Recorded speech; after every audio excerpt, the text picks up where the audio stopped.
Hello student, Sardar Vallabh भाई Patel inter college के YouTube channel में आपका स्वागत है। जैसा कि हम पढ़ रहे थे ग्रामर में टेंस है।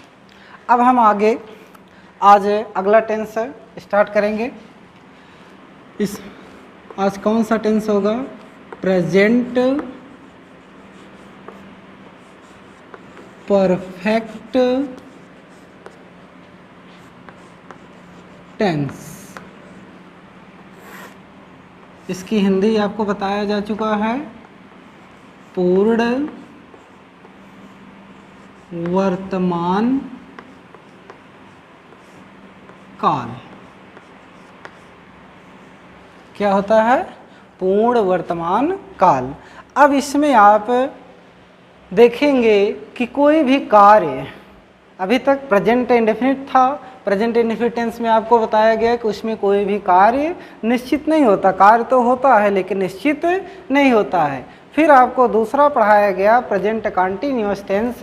उसमें आपको बताया गया कि कोई कार्य जारी रहता है। लेकिन अब प्रेजेंट परफेक्ट टेंस में क्या होता है? परफेक्ट से इसे पता चल रहा है कि कोई कार्य हमारा पूरी तरह से पूरा हो चुका है। ठीक, तो हम इस टेंस में देखते हैं। सबसे पहले देखेंगे क्या? पहचान। क्या देखेंगे? पहचान। इसकी पहचान क्या होती है? लिख दे रहा हूं। जिन हिंदी वाक्यों के अंत में चुका है, चुकी है,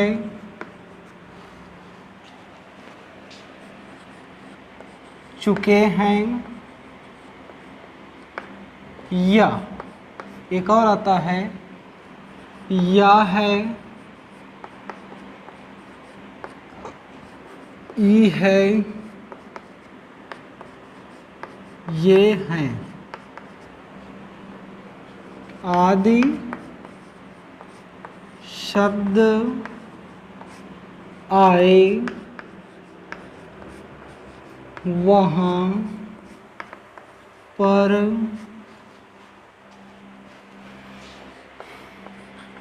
प्रेजेंट परफेक्ट टेंस होता है। यह है आपकी पहचान। यहाँ पर दिया गया कि जिन हिंदी वाक्यों के अंत में चुका है, चुकी है, चुके हैं, या है, ये है, ये हैं आदि शब्द आए वहाँ पर प्रेजेंट परफेक्ट टेंस होता है। अब आप अधिकतर बच्चे ये जानते हैं केवल पहचान क्या है? चुका है, चुकी है, चुके हैं। लेकिन अगर आपसे कहा जाए कि वह अपना कार्य कर लिया है, तो वहाँ पर आपको चुका चुकी नहीं मिल रहा है। तो उसमें कुछ लोग बच्चे असमंजस में पड़ जाते हैं, ये प्रेजेंट परफेक्ट ही है या फिर और कुछ है। तो यहाँ ध्यान दीजिएगा, या है, ई है और ये है। जब ये आता है तब पर भी कौन सा टेंस होता है? प्रेजेंट परफेक्ट टेंस होता है। अब सहायक क्रिया क्या होती है? अब यहाँ पर देखते हैं। सहायक क्रिया हेडिंग डालते हैं। सहायक क्रिया इसमें आती है हैज और क्या आता है? हैव। ठीक, हैज या हैव। अब वर्ब, इनके साथ वर्ब का कौन सा फॉर्म चलता है? थर्ड फॉर्म, माने क्रिया का थर्ड फॉर्म। गो, वेंट, गान। तो उसमें न तो गो लिखेंगे न तो वेंट लिखेंगे, सीधा आप लिखेंगे गान। ठीक है, इस तरह से। अब मैं आज एक नए तरीके से आपको फार्मूला और बताना चाहूँगा जिससे कि आपको एकदम कन्फर्म रहे। हमेशा ध्यान दीजिएगा, फार्मूला बनाता हूँ तो हाँ, फार्मूला में आप ध्यान देंगे। ही सी इट और क्या हिंदी लिख दे रहा हूँ, एक वचन कर्ता। बच्चों एक चीज़ छूटा, क्या छूटा बता सकते हैं? नाउन। क्या छूटा है? नाउन। यहाँ पर कर लीजिएगा, ही सी इट नाउन, फिर एक वचन कर्ता, प्लस प्लस क्या होगा? हैज। क्या हो जाएगा? हैज, प्लस वर्ब का कौन सा form? Third form, plus object और प्लस अदर्स। ये तो हुआ आपका सिंगुलर का, माने एक वचन कर्ता आप लिख सकते हैं, या फिर मैं यहाँ पर लिख दे रहा हूँ सिंगुलर सब्जेक्ट। क्या हो गया? Singular subject. इससे आपको एकदम आसान हो जाएगा। अब दूसरा इसका देख लेते हैं फार्मूला, दो फार्मूला बनाना पड़ेगा इसमें, तो हो जाएगा क्या? यू वी दे आई तथा बहुवचन। क्या? बहुवचन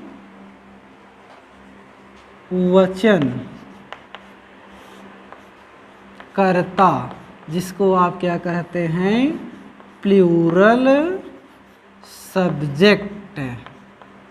यहाँ तो देख ही रहे हैं, बता रहा हूँ, उसके बाद आप समझ लीजिएगा कि यू वी दे आई तथा बहुवचन कर्ता, प्लस अब इन सब के साथ क्या लगेगा? हैव, और प्लस वर्ब का थर्ड फॉर्म, प्लस ऑब्जेक्ट और प्लस अदर्स, माने जो बची हुई चीज़ें होती हैं हम वाक्य के अंत में लिखते हैं। तो यहाँ पर आपका ये हुआ कि ही सी इट नाउन तथा एक वचन कर्ता, उसके बाद क्या? हैज, उसके बाद वर्ब का थर्ड फॉर्म, माने यहाँ से देख रहे हैं इधर वाला कॉमन है, यहाँ भी वर्ब का थर्ड फॉर्म और यहाँ भी वर्ब का थर्ड फॉर्म, यहाँ भी ऑब्जेक्ट और यहाँ भी ऑब्जेक्ट, यहाँ अदर्स, यहाँ भी अदर्स है। लेकिन इसके पहले आपकी सुविधा के लिए बताया जा रहा है कि ही सी इट नाउन एक वचन कर्ता के साथ सहायक क्रिया आपको क्या लगानी है? हैज लगाना है, और यू वी दे आई तथा बहुवचन कर्ता के साथ सहायक क्रिया क्या लगाना है? हैव। अब यहाँ पर आपको सब कुछ दिया है, केवल आपको अनुवाद करना है। ठीक है, तो हम लेते हैं, जैसे कहा जाए कि सबसे पहला नाम हमारा हम क्या लिखते हैं? सब जानते हैं बच्चे, राम। ठीक, राम पुस्तक पढ़ चुका है।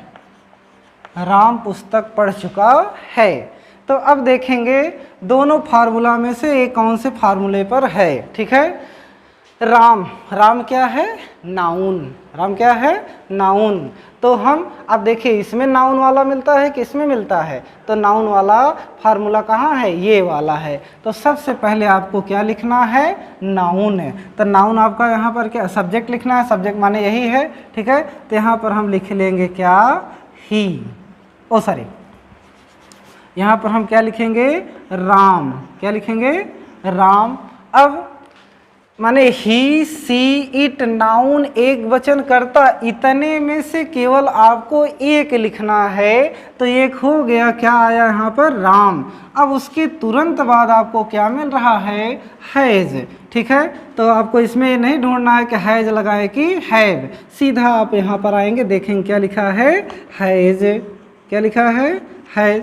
अब उसके बाद क्या है? वर्ब का थर्ड फॉर्म।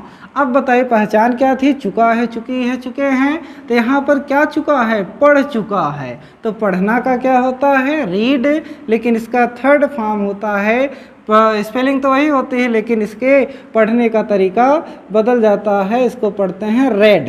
क्या पढ़ते हैं? रेड। ये राम हैज रेड। अब पुस्तक पढ़ चुका है तो आप लिख देंगे सीधा द बुक। क्या लिखेंगे? The book, full stop.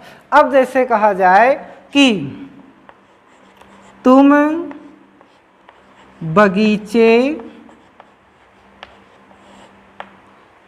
में फूल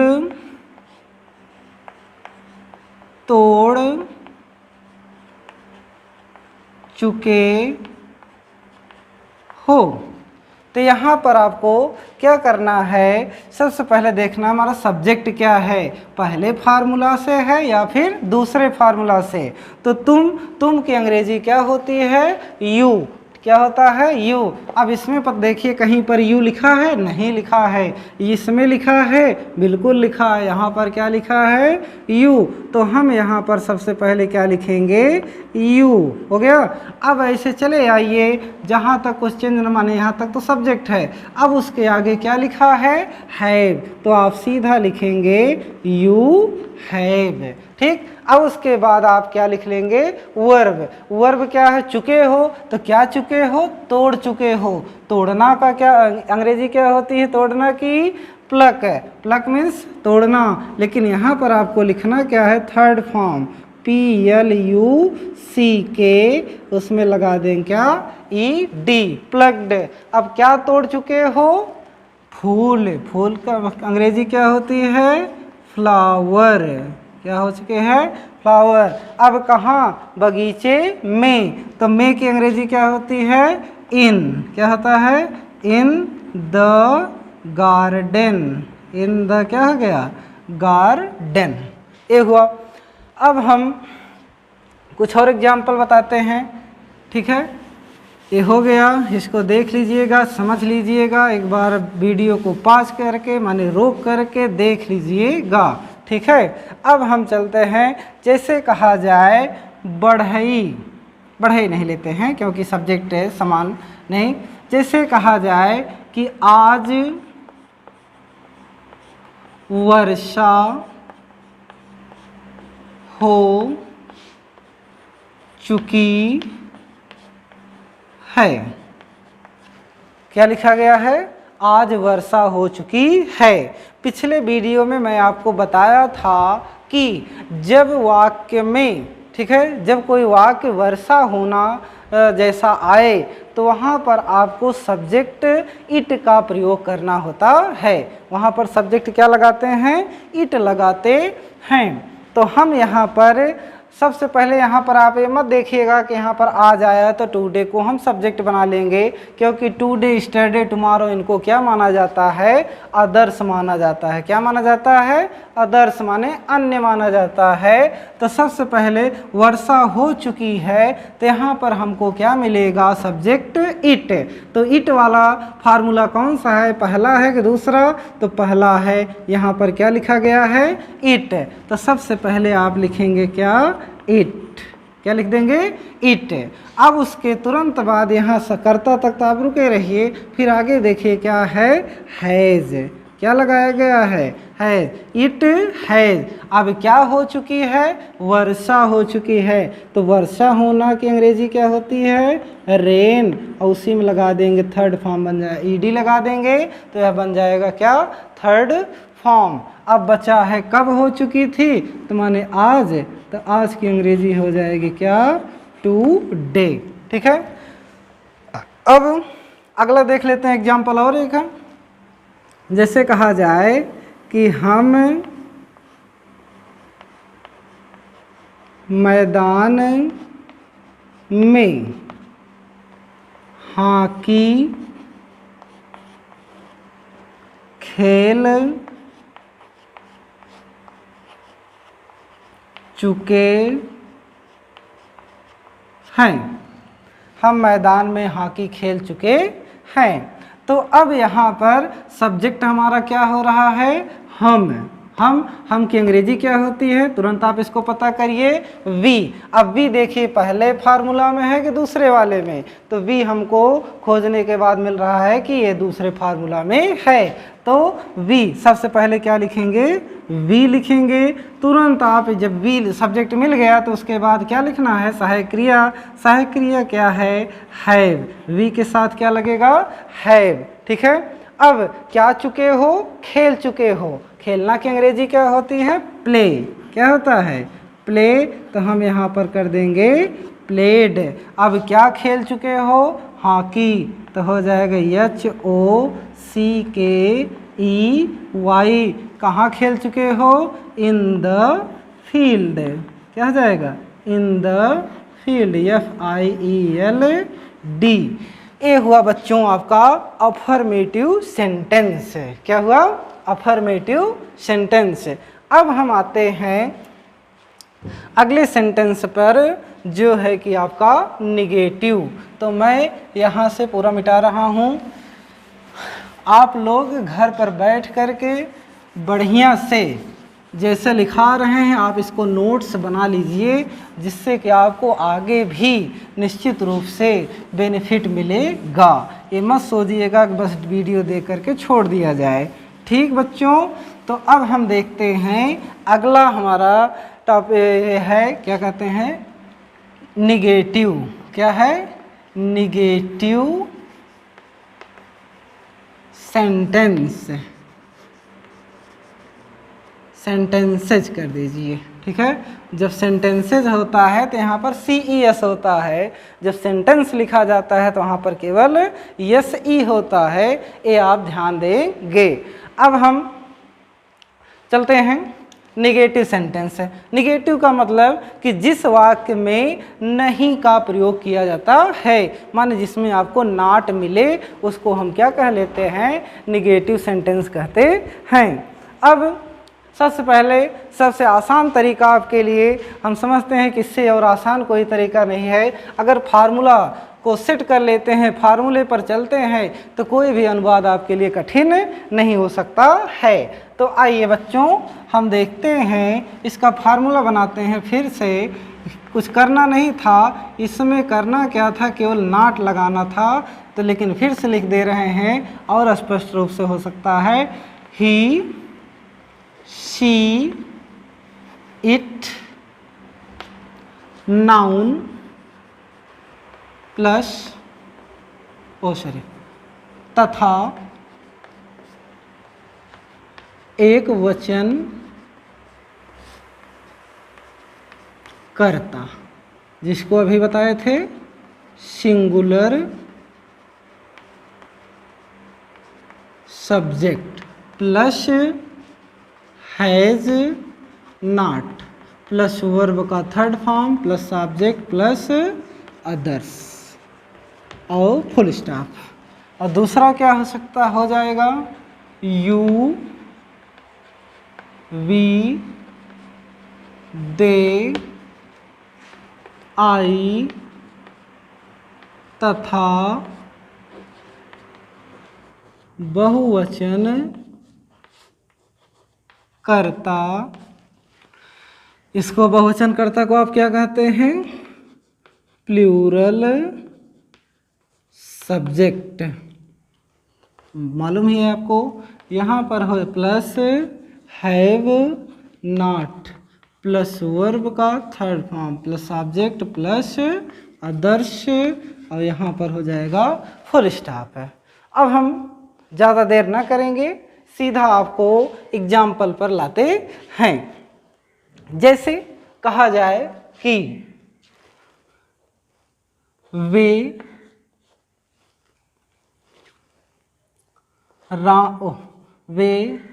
मोहन को गाली नहीं दे चुके हैं। वे मोहन को गाली नहीं दे चुके हैं, ये आपको सेंटेंस दिया गया है। तो इसमें आपको पता करना है कि सब्जेक्ट क्या है। सब्जेक्ट इसमें वे, क्या लिखा है? गाली कौन नहीं दे चुका है, मानी वे। वे की अंग्रेजी क्या होती है? दे। तो सबसे पहले हम लिख लेंगे क्या? दे। इसको लिखने के तुरंत बाद हमको कहाँ आना है? जहाँ पर प्लस लगा है। प्लस माने अब आगे भी हमको लिखना है, तो क्या लिखना है? Have not. और दे किस लाइन में था? दूसरी वाली लाइन में। दूसरी वाले में सहायक क्रिया क्या दिया गया है? Have not. तो यहाँ पर हो गया हैव नॉट। अब क्या दे चुके हो? गाली। तो गाली देना का क्या होता है? अब्यूज, तो इसमें लगा लेंगे ईडी, तो बन जाएगा थर्ड फॉर्म अब्यूज्ड है, ठीक है। दे हैव नॉट अब्यूज्ड, अब किसको गाली नहीं दे चुके हैं, मोहन को, ठीक है, तो हम यहाँ पर लिखेंगे मोहन, ठीक। अब एक एग्जाम्पल और लेते हैं, जैसे कहा जाए कि मैंने लिख रहा हूँ, मैंने नाश्ता नहीं किया है, मैंने नाश्ता नहीं किया है, या फिर इसको मैं नाश्ता नहीं किया हूँ, ऐसे भी कर सकते थे। तो चलिए देखते हैं। तो सबसे पहले इसमें क्या लिखेंगे, आई, क्या लिखेंगे, आई, ठीक। आई कौन से कॉलम में है, सेकंड वाले में, तो हम इसमें दिखाएंगे सहायक क्रिया क्या, हैव नॉट, ठीक। अब नाश्ता करना, नाश्ता की अंग्रेजी क्या होती है, ब्रेकफास्ट है, लेकिन इसमें क्रिया क्या है, ठीक है, करना, तो वहाँ पर करना आप डू का प्रयोग नहीं करेंगे, बल्कि यहाँ पर नाश्ता लिया जाता है, तो इसलिए टेक, टेक मीन्स लेना, तो इसका थर्ड फॉर्म क्या हो जाएगा, टेकन, क्या होगा, टेकन। अब नाश्ता का अंग्रेजी लिख लीजिएगा ब्रेक फास्ट, ये हुआ। तो बच्चों हम उम्मीद करते हैं कि आपको निश्चित रूप से समझ में आया होगा। फिर अगला जो है इंट्रागेटिव और डबल इंट्रागेटिव अगले वीडियो में आपको बताया जाएगा। तब तक के लिए धन्यवाद।